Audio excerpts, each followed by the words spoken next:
Morning. Morning, morning, morning. Welcome to the show, which is called Sunday Chat. Indeed it is. Here we are yet again on the sofa, providing you with wholesome, intelligent conversation. Well, the last one, certainly, yeah. Well, I think we're quite wholesome. Well, I suppose so. Yes, I think we are. Yes. Lovely.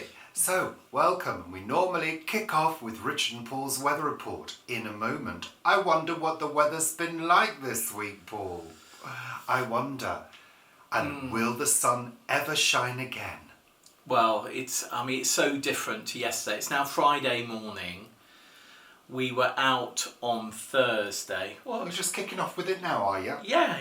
Well, I hadn't got to that point just yet. Okay. Hold your horses. I'll go back to First sleep. of all, we'd like to say thank you to all of our supporters on all our platforms, such as Facebook, Richard and Paul, and our Facebook group, Planet Vegetaria. That's a Facebook group by Richard and Paul since 2017. We've been going a long time, that's contractual. And also, of course, our coffee page where you can buy us a coffee. All the links are in the description box below. Don't look at them now. Wait till later. No, yes. Look at them.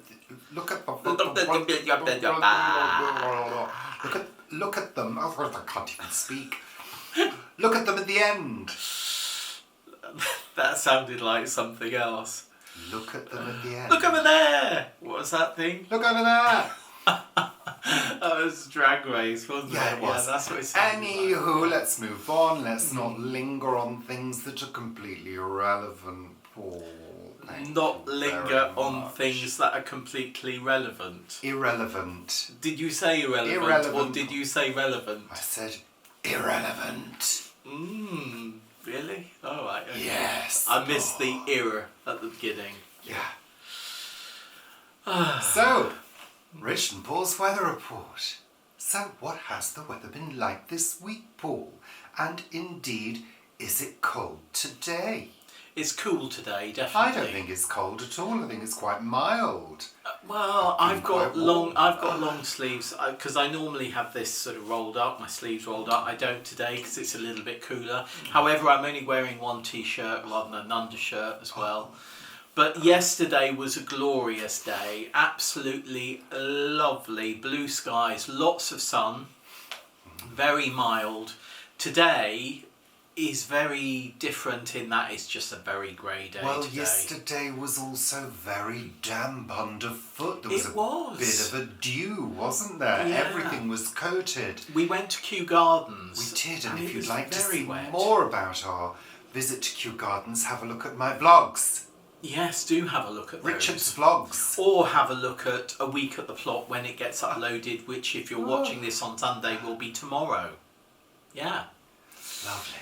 But it was really, really damp underfoot. Yeah, it was. My shoes were soaked. We were there. We should have changed them and had different shoes. Well, I didn't want to, Paul.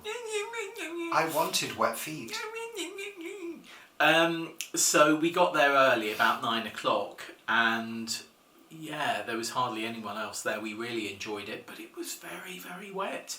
It's odd because it hadn't rained. No. But everything looked basically as if there had been rain, or the grass looked as though there had been lots of rain. The trees and things didn't really. Yes, did they did, because I had a shot where the wind blew, and as well as leaves coming down, there were droplets of water. Oh yeah, there were droplets of water. Yes, and there were lots of cobwebs in certain sort of smaller trees that were catching the light, and they glistened with moisture as well and droplets. And of course we were able to see, not illuminated, but we were able to see the new Kew Halloween light trail. Yeah. Looks quite small. But it looks quite fun. But it looks quite fun. Of course it wasn't illuminated because it was during the day that we visited. But yes, so that is now on, which is a new thing. Yeah. It Yeah. is. I mean, I can understand it, and I can understand cue Christmas lights, and of course there's cue the music as well during the summer. But you need to get a balance right as well. I mean, it didn't interfere with our enjoyment, did it? Not There particularly. weren't areas no. that were cut off from us. No, you I could think walk if you through go in it. the afternoon, I think there's certain areas that you can't go after 2 o'clock, something like that, because obviously they're preparing for lights being switched on around sort of 4:35, something like that, I suppose. So yeah, if you're going to go to queue when they've got things like cue the music and things like that on, and you want to see the whole site, then tend towards the morning, I think, because then you have plenty of time to do that. I mean, we did go to see the queue lights, I think, a couple of times. Quite a few years ago, the first year and the second year, The I think. first time we went with our friends, Pag and Angie, and we had a magical time. Absolutely magical, it really was. Because the Christmas light trail then was quite spaced out. So it was quite a walk, Yeah. and you had to walk quite a distance between the light exhibits. Yeah, the different displays. So you were able to see the next display in the distance, but you couldn't quite make out what it was, and that kind of gave it this sort of magical feeling of discovery. That you were sort of, I don't know, walking through this sort of wonderland, and what would be around the next corner was a bit of a mystery. It was quite enticing, so you could see the colours, and maybe even hear a bit of music, but you couldn't directly see it. So it sort of piqued your curiosity, and it gave you this sort of special feeling. But we went again, and it wasn't nearly as good, and it was, I would say, twice the number of people were there as well, which does make a difference. It was very crowded in places. So I don't think we've been back since. We haven't. I think we didn't book it because we were unsure of whether we were going to be here or not. Absolutely, yeah. And then of course that changed, so we haven't got round to booking it, because the next time I tried to book, it was completely sold out. Yeah, the night that we wanted to go, which was like the first night, was completely sold out. Well, actually, a lot of the run was quite sold out. Well, that must have been quite late in the booking period, or later in the booking period. Well, the booking period starts in the new year. They open it really early. Do they? Yeah. All right. Well, there we are. I missed if the you're boat. going, book early. Well, it's probably too late now. This But year, yes. I think they're going to do the crossing, the lake crossing again. I've got that feeling, because there's certain structures that are up around Kew Gardens that take electrical cabling, and they're not up for the Halloween. So I think what's happened is a crew has come in to do certain electrical work, and they've done electrical work for Kew lights as well. So I've got a feeling that it's going to go over the lake again this year, because of the way the paths have been put in and certain posts have been put. Hey ho! If you do go, enjoy it. Enjoy the Halloween trail. And of course, this weekend, it's the clock change. Oh, it here is, in the yeah. UK. So the clocks go back on Sunday morning by an hour. So plunging us all into darkness in the evenings. Oh yeah, it does, doesn't it? Yeah, it certainly does. I know we have this. We talk about this every 6 months, because of course it goes forward in the spring and back in the autumn, and I still don't fully understand why it happens. I know there's a whole load of different theories about why it does. Scottish farmers, school kids going to school in the dark, all things like that. But Well, I it don't gives think us- there's a definitive, this gives is us- why it happens. It gives us lighter mornings. That's what it gives us. Well, it does give us lighter mornings whilst giving us darker evenings. Yeah. I mean, I know it does that, but what is the reason behind needing that? There is a reason, I'm sure. Yeah, I'm sure there is, but I don't know what it is. But it does mess around with everybody, I've found. I mean, Yeah. the change in season, I mean, in the UK, we have very definite changes in season and light, which always messes with me, messes with my sleep patterns. This week I've been waking up at 4 in the morning. Yeah. Regularly, not today, thank goodness. I've managed to kind of reset it by going to bed a little bit later, and also not gluing myself to the TV every night. I've been doing some reading, but more on that in a little while. So today's weather is dull, Yeah. very dull. I think it's going to get damp over the weekend and hopefully a bit drier next week. But I don't know what next week brings. Mostly cooler weather, I think. I think it is going to cool down slightly. Hey ho, it's the time of year, isn't it? Yeah, yeah. So lovely. So, I was given a gift this week, which those of you who have watched my daily vlogs will already know about by this point. We mentioned this book, which I've been gifted by Paul. We mentioned this book a few weeks ago because we were talking about Charlie Cooper's Myths. whatever that program Whatever was it called, was, yeah. which was about myths and legends of Britain. And he showed this book, Folklore, Myths and Legends of Britain, which we had as well, my father had when we were children in the mid-70s. And I looked for it and saw that it is available, although quite rare now, but huge prices. I mean, 180 quid, you know. And I thought to myself, well, there's no chance of getting a copy of that.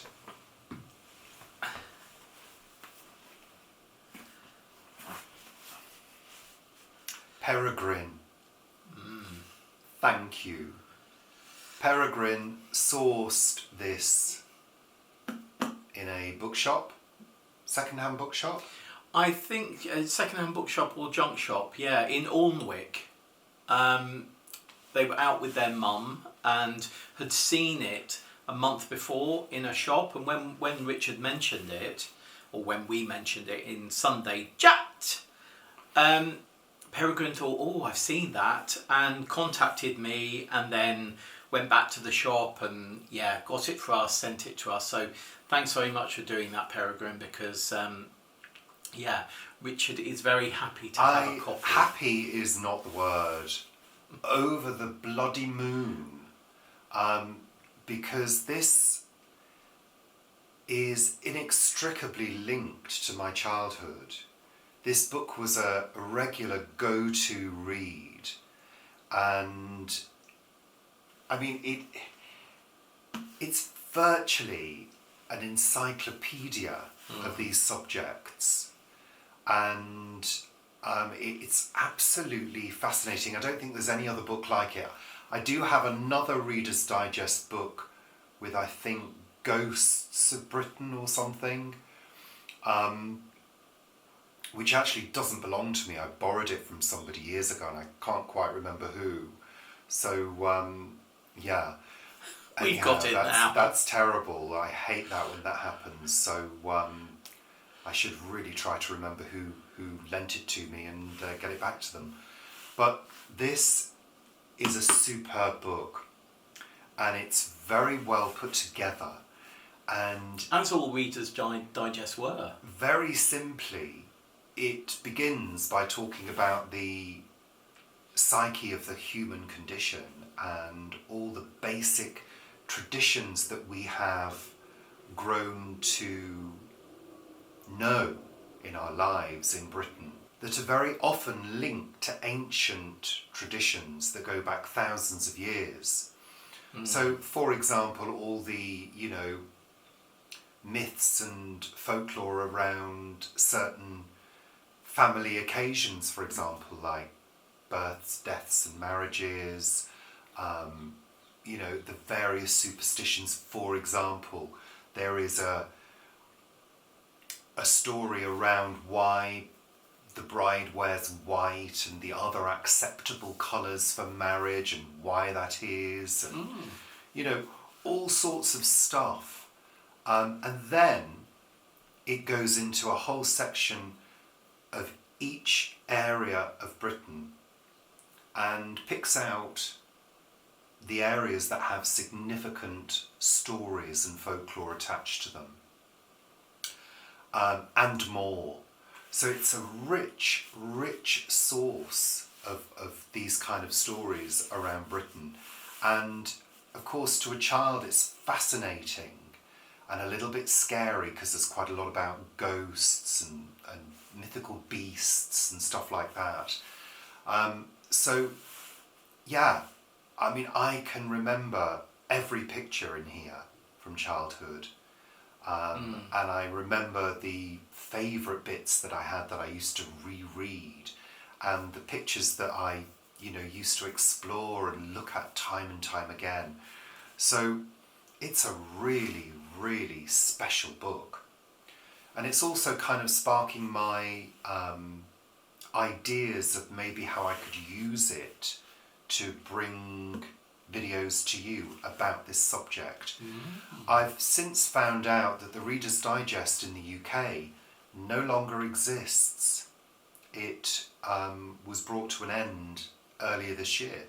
Oh, it's sad that.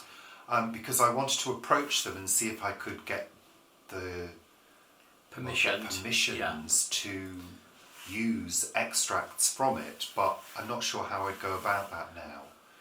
Seeing as they don't exist and don't seem to have any kind of web presence other than a Facebook page which isn't being updated. So, yeah. Well, we'll look into that a bit more, because I'm sure there is a company or an individual who's bought the assets and rights of Reader's Digest. I'm sure. So expect more from me on these subjects if it's something that you would be interested in. So there you go. Thank you, Peregrine. That was so amazing. And thank you, Paul. Thank you to both of you for gifting this amazing book. Yes. I look forward to reading it as well, but I'm not going to be reading it at the moment because you're reading it at virtually every single moment you've got. I am, and actually what I'm doing is I'm reading it rather than going to my favourite bits, which is what I used to do as a child, because there is a lot of reading to be had, as well as a lot of amazing pictures, both reproductions of art and original art by I think about 6 different artists, including the brother of Hattie Jakes. Oh yeah, you mentioned that. Yeah, Robin Jakes, who was an artist and illustrator. So, and it's really interesting to put names to the illustrations. I've done a bit of research on Google, and as soon as I looked at the work of each of the artists, I recognised their work very, very quickly in the book.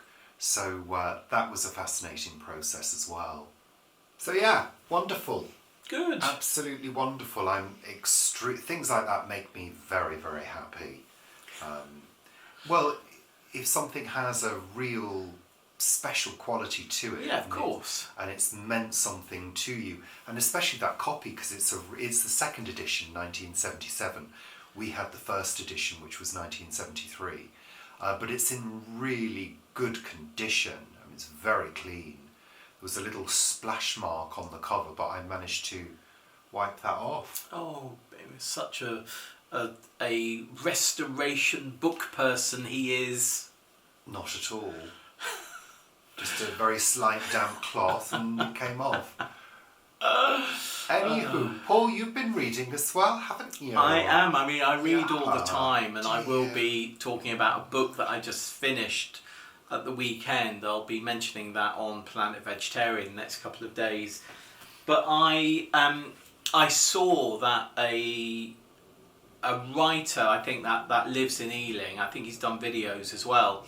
Had written this book about Agatha Christie in Ealing, and it's a very short book. It's very small text. I don't know if you can see, very small text, but only 63 pages. I'm halfway through it, and it talks about where Agatha Christie lived for part of her life, part of her early life, and also some of the inspiration that from Ealing that she's used in her books. Certain places where I think Hickory Dickory Dock has got a house in it where the murder happens. That is actually a house in Ealing. The asylum, which we talked about, which is sort of like half a mile that way, is mentioned in it, not as the asylum, but as a different building, and some of the sort of description of the building is sort of in the book. So I've been waiting for this to come in at the local library for about 2 months, and it came up that it was in, so I went and picked it up earlier in the week, started reading it yesterday. As I say, I'm 31 pages in, there's only 63 pages. I did learn a little bit about Ealing, because it talks about Ealing and Ealing being queen of the suburbs, and apparently that was also used for Richmond. Richmond was also called queen of the suburbs at one point, and how that sort of naming came about, but it sort of stuck with Ealing rather than 2 other boroughs in London, and how Hanwell, where we live, became part of Ealing, and trams, and it's really interesting. So I'm getting through it and enjoying it.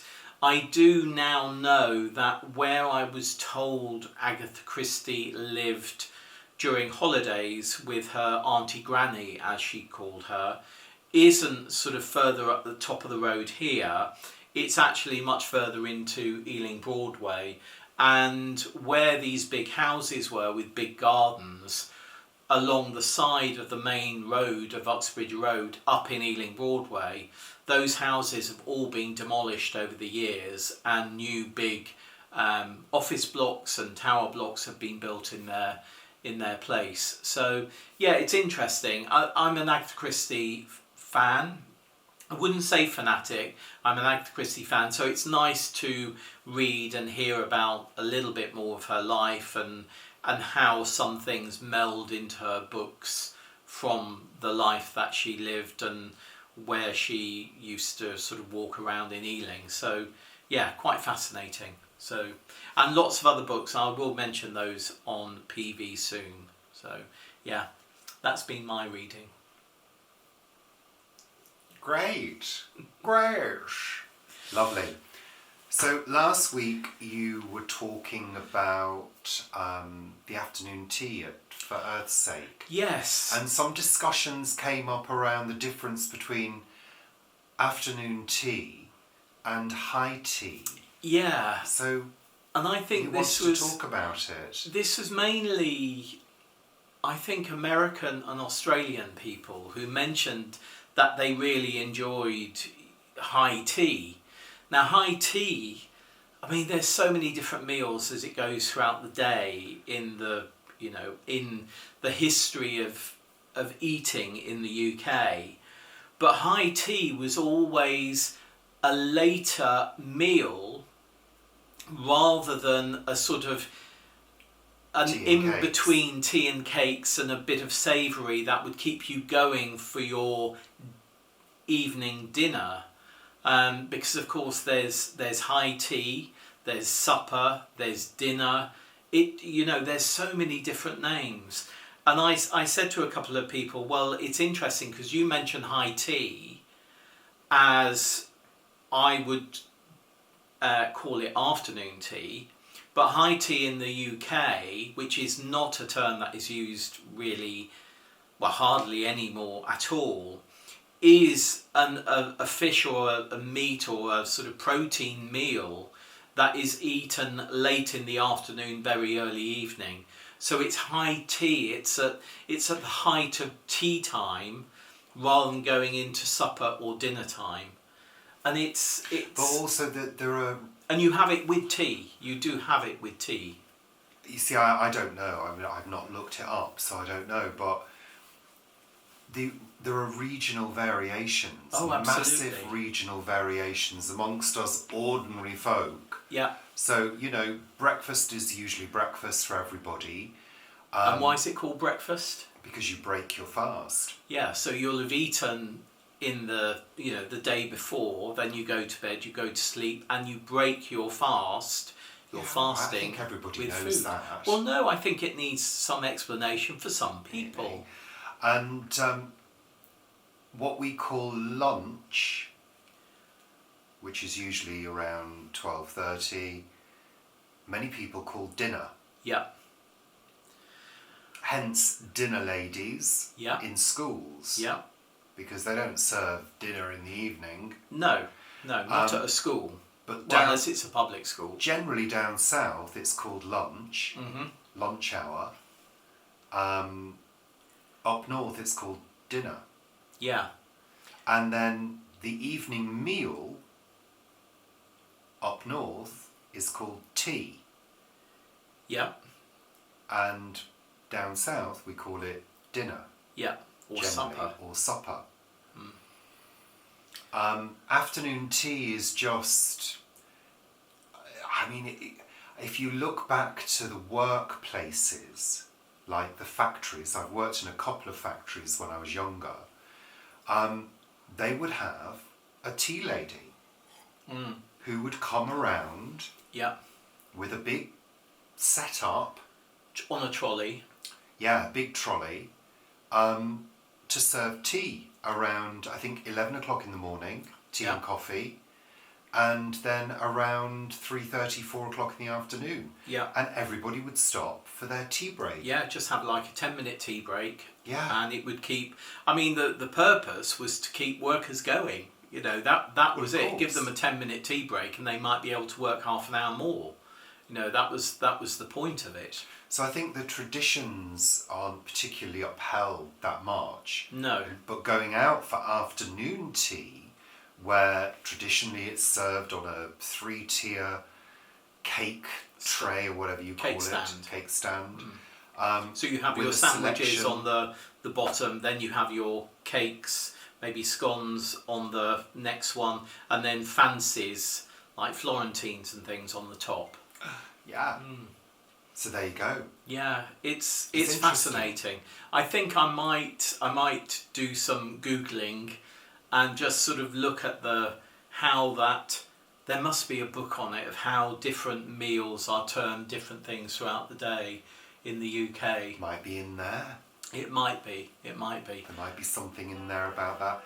So you have obviously Googled high tea then and looked at the differences. Yeah, I mean high tea is a because it's interesting when I did read about high tea, it's sort of like no, that's a meal, not a in between snack, because afternoon tea isn't a meal, even though it can be quite substantial these days. But of course most people around the times when all of these meals were utilised and celebrated, most people would have probably only had 1 or 2 meals a day. Oh, absolutely. Most poor people. Yeah. I mean, afternoon tea was, it was the wealthy classes and the classes who wanted to be wealthier as well. It was a sort of showing off meal, mainly for ladies. And to stay on the subject of the Great Green Barn, because that's what spurred this off, Paul, tell us what's been happening this week at the Great Green Barn. Yeah, well, I haven't been down this week because it was so busy last week, but we have had more sort of community events there this week. The kick-off, the first session of the creative writing group, led by Mark Insole, who's written various plays and pieces for TV and things. That went really well. So that was the first session, and there's going to be weekly sessions from now on. So that was great. And then the board games night, which Vanessa leads on, that was on Thursday night, and that went well. Just few in number. There was only about sort of, I think, 8 or 10 people there at this first one, though it was much enjoyed, and I expect the next one, which is on the 21st of November, to have more people at it. But there was quite a few board games that people hadn't heard of, or certainly I hadn't heard of. One called Sky Joe, which one of the people attending brought. Apparently it was very much enjoyed. So I think I think they carried on till, I don't know, about 10 o'clock or something like that, some of them. So yeah, it was good. It's been a good week, though, with smaller events rather than the big launch event like the Joanna Wildlife Hospital last week. So it really is a mix of different things that is going on and will be going on over the coming months and years. Yeah. And also, Paul, you've been moaning this week about certain things, haven't you? I have. What's got on your goat this week? It's been fakery and influencers, and fakery on TV as well.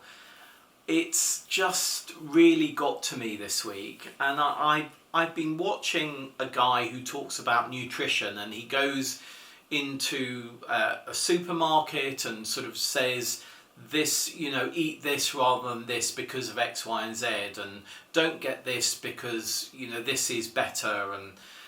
And one of the things that, he's been doing this, I think, for quite a long time, but I haven't been watching, and I thought, that's quite interesting. He was talking about yogurt, and we eat quite a lot of yogurt. We generally get the no-fat Greek yogurt,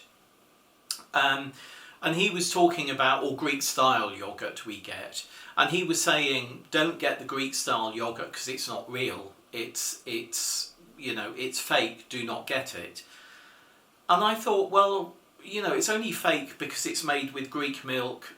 So it's made with British milk from cows in the UK, where Greek yogurt, true Greek yogurt, is made from Greek milk in Greece. That's how it's Greek. So this is Greek-style yogurt. However, it's still got the proteins. It's still got sort of vitamins, minerals, fat content. All of that. The no-fat version obviously has no fat or minimal fat content. And then I saw another video where he was talking about his haul from his weekly shop at Asda, and he picked up 2 tubs, and he sort of, get these, I'm getting 2 of these, they're really good for you. And they were Greek-style yogurt. So in one video he's saying don't get the Greek-style yogurt because it's not real, and then the next video, I don't know what order they came in, he's saying get these. And I thought that's really odd. One thing you're saying one thing, another thing you're saying another, and I know things can change, but you say, I'm getting these, I didn't used to get them but I now get them because blah. If you're going to change something like we have done in the years of videoing, we will say to you, well, we don't do that anymore, but I do this or whatever, and the reason for it. But there's so much fakery going on. I was watching one show. Why I watch the one show, I don't know. I don't regularly watch it, but I turned it on, and there were 2 people from a film, two celebrities, talking about the wonderful time they'd had on the film, and it was like the best crew and the best cast and blah blah blah blah blah. And damn well that in their next film they'll be on the same sofa on the one show saying that the cast was wonderful, the crew was wonderful, it was such a best time, blah blah blah. And all these recipes that you get on reels, the people showing you recipes, and they're also up and hyper and do this and do that and blah blah blah. And I guess that's just what the vast majority of the population want now. They want this sort of hyper bollocks, as I call it. I want things to be positive and up, but I also want them to be real and honest. And I just feel that as we get further into more and more people, doing what we do, there's so much more untruths being shown, and it's just driving me up the wall at the moment. Well, I can see. The easy way to stop it driving me up the wall is to stop watching, which you might be doing at the moment. But it's really driving me mad. It really is. Fakery and just bigging things up when they don't need to be. You know, you can have a smile and you can be positive about something without having to throw your arms up and say, yeah, how wonderful it is, you know, oh, we're going to do this with chickpeas and it's such fantastic meal, blah, blah, blah. Oh, and better than meat. When people put better than meat, why? Why put better than meat? Just say this is a fantastic chickpea meal. You know, the fact that it's better than meat, it's not better than meat. You know, anything is better than meat in my book. I'm going to shut up now. Thank you very much, Paul. Our time now is over. So,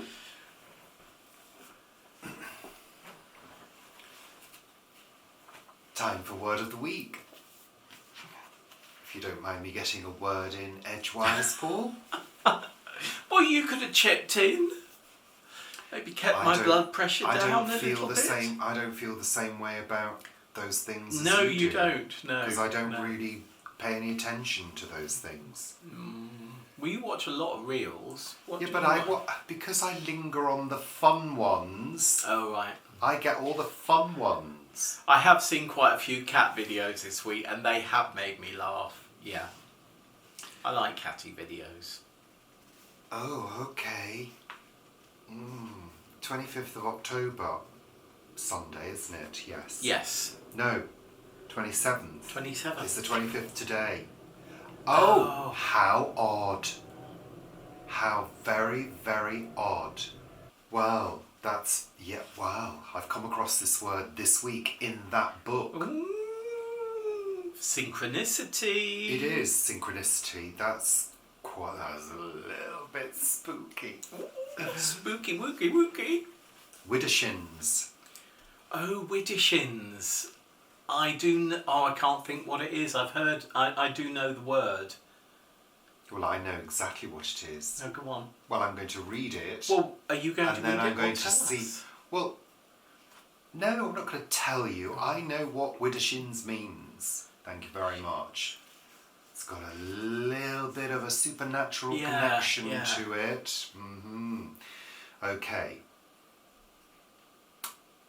In his poem, Do You Not Father Me, 1936, Dylan Thomas, who was born on this day in 1914, writes, Shall I still be love's house on the Widdershin earth? Woe to the windy mansions at my shelter. Usually in its plural form, the creepy adjective Widdershins means luckless, accursed, or related to occult practices. It derives from the Germanic roots meaning the wrong way or in a hostile way, and can mean this as an adverb too in English. Traditionally, a suspected vampire is turned widdershins in the grave, buried face down, in order to prevent escape. There are many other wrong ways for things to turn. If one hair stands widdershins, it is on end because one has received a fright. But the primary one, historically, was to go in the opposite direction from the sun's apparent movement, and so anti-clockwise. To do so has anciently been considered an invitation to catastrophe at best, or a deliberate invocation of evil spirits at worst. In 1685, the mathematician and engineer George Sinclair published his rather sensationally titled Satan's Invisible World Discovered, a collection of purportedly authentic accounts of witchcraft, in which a witch dance is described thus: The men turn 9 times widdershines about, and the women 6 times. Don't try it at home. How odd. That is very odd. How odd. And the interesting thing for me is that this has taken me back 5 decades, I would say, because Auntie used to use the term. She used to have a clock on the wall, and it was forever stopping. It was a favourite clock of hers, but it wasn't very good at keeping the time, and she would regularly be either winding it up or it would just stop, I think, for no reason. And when you wind a clock, when you sort of set the time on a clock, she would say, don't widdershin it. And what she meant was don't do it backwards. You know, if you're going from, if you need to set 12:30, let's say, and your clock has stopped at 1 o'clock, you need to wind it forward 12 and a half hours rather than winding it back, because if you wound it back, something bad would happen. Now, I remember, it's just taken me back to her and her clock and doing that, and we did it several times over the years. Yeah. There we go. And of course the thing is, if you wind a clock back, the mechanism isn't work to wind back, it's to wind forward, which is why you might damage a clock if you wind it back, because it's a forward that winding kind mechanism. of seems obvious. Absolutely, it is, but you know, I think it's things that are obvious, I think sometimes get a bit lost in myth and legend, that you wind a clock back, something bad might happen. Yeah. How fascinating. Lovely. So, also in the news this week, Kate Bush.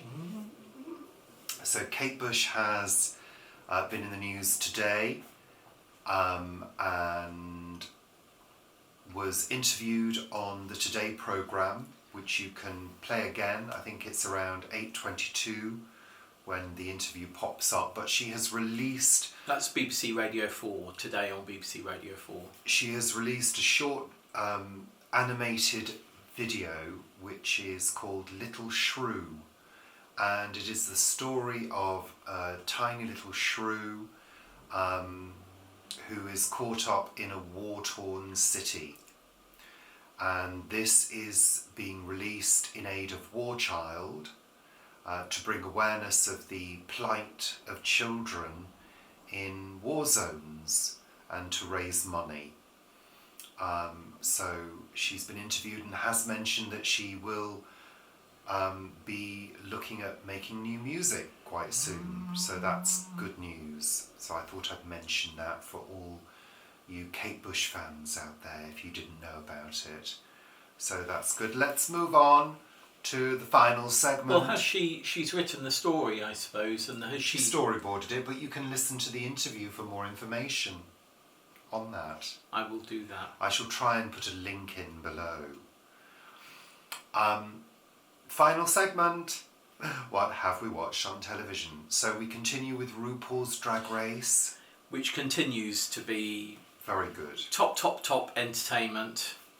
And connected to that is a new sort of short series, House of Ginger, which is Ginger Johnson, a sort of comedic series. It's okay.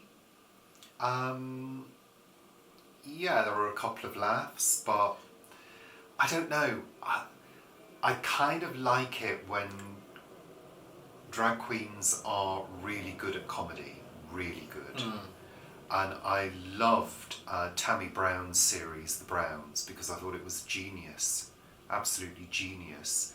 It was well produced, well put together, well written, and really drew you in to this sort of fake family setup that was extremely believable. The House of Ginger is a little bit different. It's sort of interviewing other queens, really, isn't it? In a very loose way. So it was okay. Yeah. We also watched The Man Who Absolutely Didn't Steal Hollywood. Now, I didn't get an awful lot from this, but you enjoyed it. I thought it was fascinating. It was about a guy who basically bought MGM and didn't supposedly have the money to buy MGM and supposedly defrauded a big bank who went along with it to give him $1 billion or something like that. And it was interviewing him in his house, which was, as many older people's houses are, quite dated. And it was talking to the FBI and various other people who'd been involved and had sort of investigated this. And it was sort of going back to Fakery, actually, or was it? But the story is that this guy basically didn't know anything about movies. He was asked what his favourite movie was at one point, and his publicist told him to say Gone with the Wind, which he did say, but then he didn't know the story of Gone with the Wind. And it was just like a pool of fakery and lies, and it was very, very odd. And you think all of these people have been possibly, supposedly, conned by this guy. But when you speak to the guy, he says, no, there was no conning, I had the money, it was all done, it just went wrong. Fascinating. I found it absolutely fascinating. And what was that on? The BBC? It was on BBC, and it really shows the sort of smoke and mirrors of many industries. Yeah, well, Hollywood's renowned for it, isn't it, really? Absolutely. We have started The Lincoln Lawyer. Yeah. It's off to a good start. Yeah, First yeah. couple of episodes are good. Again, I like watching it because he's easy on the eye. And it's very, what's the word? It's very slick in terms of how it's been filmed and directed. It's full of, what can I say, interesting angles, interesting shots. It looks expensive, but I suspect it isn't. I suspect that it's using certain techniques in terms of the angles it uses. I mean, there was a very interesting one where it panned along the back of the car at low level, and there are certain nighttime shots. Everything's very shiny and sparkly, and the car that he drives is very clean. It reflects every single bit of light. It's very glossy looking. Yeah, it is. And I kind of wonder how much of that is done in post to make it ultra glossy. It's cleverly done, and I think it's probably cleverly done on a shoestring. I don't think it's a shoestring, but I don't think it's a big budget. I think comparatively a shoestring, relatively. I kind of almost see through that a couple of times, which kind of slightly puts me off. I don't want camera angles and glossiness to be obvious. Do you know what I mean by that? Yep. Where you suddenly start noticing those angles more than you're following the story. That's the giveaway for me. I'm not a filmographer, I'm not a director, but I have an eye that sees certain things, and that's what I noticed about it. I think it's a good story, and well acted. It continues to sort of do what it does well, The Lincoln Lawyer, which is surprise you. And it does surprise you a couple of times. So, yes, I think they need to pay attention to those slightly obvious angles and glossiness. We also watched Mastermind. It's that time of year when the quizzes all come out the woodwork. Yeah. Only Connect. And we also continue that series on the dinosaur dig. Yeah. Fossil dig. Yeah, the fossil dig of dinosaurs. Which is quite good. I'm not sure is that on BBC Two or something? I'm not sure remember. what it's called either. But Sorry. it's quite interesting. It goes over old ground or ground it's covered a bit, but it's interesting, definitely. Yeah. Yeah. And that's it. That's it for this week's show. I also watched a bit of schlock with Priest about vampires, and it's quite fun. Quite fun in the background when you're doing something else. Anywho, that's it for this week's show. That's it for this week's Sunday Chat. Thank you very much for tuning in, as usual. Bananas. Tits and bums. Take care, and we'll see you next time. Will do. Bye for now. Bye.